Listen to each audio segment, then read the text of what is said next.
اور شراب یہ پیش کیا جاتا تھا.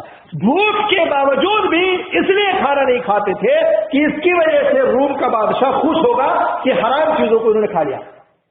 اور پوچھنے جانے پر کہا عبداللہ بن حذافہ سہمی نے کہ میں اس لیے نہیں کھایا، حالانکہ میرے لیے مباح تھا، حالانکہ اللہ کے رسول نے اجازت دی ہے کہ اگر جان کا خطرہ ہو تو تم ایسی چیزوں کو کھا سکتے ہو، میرے لیے مباح تھا، جائز تھا، لیکن اس لیے نہیں کھایا کہ کہیں تمہیں کو خوشی نہ حاصل ہو کہ لو عبداللہ بن حذافہ سہمی کو میں نے سور کا گوشت اور شراب پلا دیا، اس لیے میں نے نہیں کھایا. تو یہ اسی روایت میں یہ بات بیان کی گئی. تو عبداللہ بن حذافہ سہمی سے بادشاہ نے کہا کہ ایسا کرو، ٹھیک ہے اگر تم میری بات کو نہیں مانتے ہو، نصرانیت نہیں قبول کرتے ہو، تو ایک کام کر لو، میں تمہیں اور تمہارے ساتھیوں سب کو چھوڑ دوں گا. کہا ٹھیک ہے بتاؤ. کہا کہ میرے سر کا بوسہ لے لو. روم کا بادشاہ کیا کہا؟ میرے سر کا بوسہ لے لو. عبداللہ بن حذافہ سہمی سوچنے لگے، غور کرنے لگے کہ اگر ایک کافر کے سر کا بوسہ لینے کی وجہ سے میری جان تو جانے دی، اگر مسلمانوں کی جان بچ جاتی ہے، تمام قیدیوں کی جان بچ جاتی ہے، تو کوئی حرج کی بات نہیں ہے. عبداللہ بن حذافہ سہمی نے اس کا سر کا بوسہ لیا. وعدے کے مطابق اس بادشاہ نے عبداللہ بن حذافہ سہمی اور ان تمام قیدیوں کو جن کو اس کے لشکر نے گرفتار کیا تھا سب کو چھوڑ دیا. اور اس کے بعد عبداللہ بن حذافہ سہمی یہاں سے آزاد ہو کر کے حضرت عمر فاروق رضی اللہ تعالیٰ عنہ کے پاس پہنچے. آپ نے فرمایا، حضرت عمر فاروق نے فرمایا کہ ہر مسلمان پر حق ہے کہ عبداللہ بن حذافہ سہمی کا ماتھا چومے، اور سب سے پہلے میں اس کی ابتدا کرتا ہوں. یہ فرما کر حضرت عمر بن خطاب نے عبداللہ بن حذافہ سہمی کے سر کو چوما. تو یہ ثابت قدمی ہے، یہ اصل دین پر جو ہے قائم و دائم رہنا ہے. ہمارے پیروں سے جو زمین کھسکتی ہے، کیوں؟ اس لیے کہ ہمارے اندر وہ جذبہ، وہ اسلام، وہ دینداری ابھی پیوست نہیں ہوئی ہے. اس لیے تھوڑی سی مصیبت آ جائے، تھوڑی سی تکلیف آ جائے، تھوڑی سی پریشانی آ جائے، ہم اپنے آپ کو بھلا بیٹھتے ہیں، قرآن و سنت کو ترک کر دیتے ہیں اور سوچتے ہیں کہ بھائی بعد میں دیکھا جائے گا، ابھی تو حالات سامنے جو اس سے نپٹا جائے. ایسا نہیں ہونا چاہیے. بہرحال انسان کو سوچنا چاہیے، غور کرنا چاہیے، فکر کرنا چاہیے. استقامت کے تعلق سے بہت ساری ایسی دلائل ہیں، بہت ساری حدیثیں ہیں، بہت سارے واقعات ہیں. حضرت سمیہ رضی اللہ تعالیٰ عنہ کا واقعہ آپ کے سامنے ہے. حضرت امام احمد بن حنبل کا واقعہ ہے. جب بات آئی کہ قرآن مخلوق ہے یا غیر مخلوق ہے، تو آپ دیکھیں قرآن کیا مخلوق ہے کہ غیر مخلوق ہے؟ ہاں آپ لوگ بتائیے، قرآن مخلوق ہے کہ غیر مخلوق ہے؟ غیر مخلوق ہے.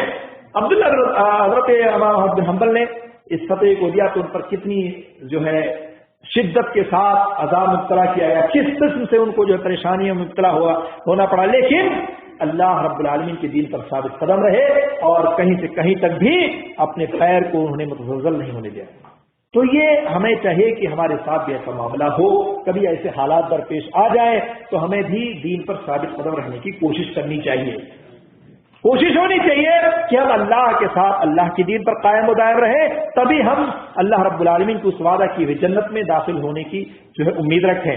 اور کوشش ہو کہ اللہ رب العالمین کے ساتھ ساتھ بندوں کے ساتھ بھی ہمارا معاملہ صحیح ہو، درست ہو، اخلاق کے ساتھ پیش آئیں، لوگوں کے ساتھ مل جل کر کے رہیں، اور اپنے عزیز و اقارب، دوست احباب، اپنے والدین، اپنے بھائی بہن، رشتہ دار، سب کے ساتھ آپ کے معاملات اچھے ہونے چاہیے. فیس بک پر آپ کے 200 400 دوست ہوتے ہیں، لیکن آپ کا معاملہ آپ کے گھر والے سے خراب ہوتا ہے کہ نہیں ہوتا ہے؟